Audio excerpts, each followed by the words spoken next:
చరిత్రలో ఎక్కువ ఇష్టపడిన విలన్గా రావణుడు ఎందుకు నిలిచిపోయాడో తెలుసుకోండి. సీతమ్మని అపహరించి విష్ణుమూర్తి 7వ అవతారమైన భగవాన్ శ్రీరాముడి చేతిలో యుద్ధంలో ఓడిపోయిన రాక్షసుడిగా రావణుడు అందరికీ తెలుసు. రావణుడు లంకలో జరిగిన యుద్ధంలో రాముడి చేతిలో ఓడిపోయాడు. చెడుపై మంచి గెలిచినందుకు ప్రతీకగా దసరా పండుగను జరుపుకుంటారు. అలా రావణుడు హిందూ పురాణాలలో ముఖ్య పాత్రగా నిలిచిపోయాడు. రావణుడు విలన్ లాగానే మిగిలిపోయాడు. కానీ అతని గురించి మరిన్ని ఆసక్తికర విషయాలు ఈరోజు తెలుసుకుందాం. సాధారణంగా రావణుడిని చెడు లేదా దుష్టాత్మగానే పరిగణిస్తాం. కానీ వివిధ కథల ప్రకారం హిందూ పురాణాలలో ఎక్కువగా కీర్తింపబడ్డ విలన్గా రావణుడిని చెప్తారు.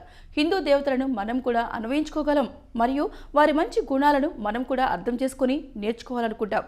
అలానే రావణుడు కూడా మొత్తంగా చెడ్డ వ్యక్తి కాదు. అతనిలో కూడా ఉన్న చాలా మంచి గుణాలు అతడి కేవలం రాక్షసుడిగానే చరిత్రలో నిలిచిపోనివ్వలేదు. అయితే ఇదిగో చరిత్రలో రావణుడు అందరికి ఇష్టమైన విలన్గా ఎందుకు నిలిచిపోయాడో ఇప్పుడు తెలుసుకోండి. హిందూ పురాణాలు ప్రాచీన కథల ప్రకారం రావణుడు ఒకసారి రాముడి కోసం యజ్ఞం చేశాడు. రాముడు సైన్యం లంకకి వంతెన కట్టాలనుకున్నప్పుడు వారికి పరమశివుని ఆశీర్వాదం కోసం యజ్ఞం చేయాలనుకున్నారు. పరమశివుడికి రావణుడు మహాభక్తుడు కాబట్టి అతనే యజ్ఞం చేయాలని నిర్ణయించారు. హుందాను నిలబెట్టుకుని రావణుడు నిజంగానే వచ్చి రాముడికి తన ఆశీర్వాదం అందించాడు. మనందరికీ తెలిసిందే, ఆ యుగంలో అందరికన్నా విద్యావంతుడు మేధావి రావణుడే. రాముడు ఒకసారి లక్ష్మణుడిని రావణుడి పక్కన కూర్చొని రాజ్యపాలన వ్యవహార పద్ధతులను తెలుసుకోమని చెప్పాడు. జ్ఞానవంతుడైన రావణుడు శత్రువును కూడా చూడకుండా తన జ్ఞానాన్ని ఇతరులతో పంచుకోవడానికి ఆనందంగా సిద్ధపడ్డాడు. తన కొడుకు మేఘనాథుడు పుట్టిన సమయంలో రావణుడు తన బిడ్డ జాతక చక్రంలోని 11వ ఇంట్లో అన్ని గ్రహాలు ఉండాలని సూచించాడు. ఈ ఆదేశం పాటించక శని 12వ ఇంట్లో ఉన్నాడు. దీనివల్ల ఆగ్రహం చెంది రావణుడు శనిపై దాడి చేసి బంధించాడు కూడా. రాక్షసరాజు రావణుడు ఎంత బలవంతుడంటే గ్రహస్థితులను కూడా మార్చే శక్తి కలవాడు. రావణుడు పరమశివుడిని కైలాస పర్వతం వదిలి లంకలో నివసించాలని ఆశించి ఆ పర్వతాన్ని ఎత్తడానికి ప్రయత్నించాడు. కానీ శివుడు తన పాదాన్ని గట్టిగా పర్వతంపై ఉంచడంతో రావణుడి వేలు కూడా చితికిపోయింది. ఇక బాధతో కోపం వచ్చిన రావణుడు శివతాండవం చేశాడు.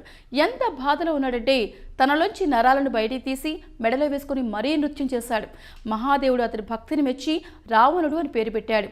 రావణుడు అంటే పెద్దగా అరిచేవాడు. చరిత్ర పురాణాల ప్రకారం రావణుడు సామాన్యమైన వ్యక్తి కాదని ఇప్పటికే అర్థమై ఉంటుంది.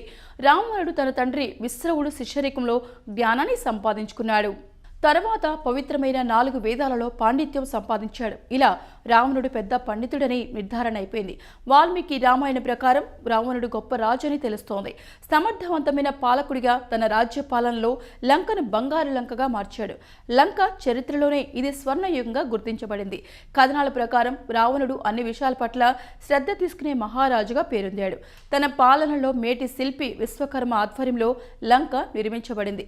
హిందూ పురాణాల ప్రకారం రావణుడు మరియు అతని సోదరుడు కుంభకర్ణుడు నిజానికి విష్ణుమూర్తి ద్వారపాలకుల అవతారాలే. జయ విజయులైన వీరు తమ గర్వంతో బ్రహ్మ మానస పుత్రులు ఒకసారి విష్ణుమూర్తిని కలవడానికి వస్తే వారిని నగ్నంగా ఉన్న పిల్లలని కేల్చేశారు. దీంతో ఆగ్రహించిన ఆ మునులు జయ విజయులు విష్ణుమూర్తి వలనే విడగొట్టబడతారని శపిస్తారు. అందుకని వారి 3 జన్మలలో ఒకటిగా రావణ కుంభకర్ణులుగా త్రేతాయుగంలో జన్మించారు.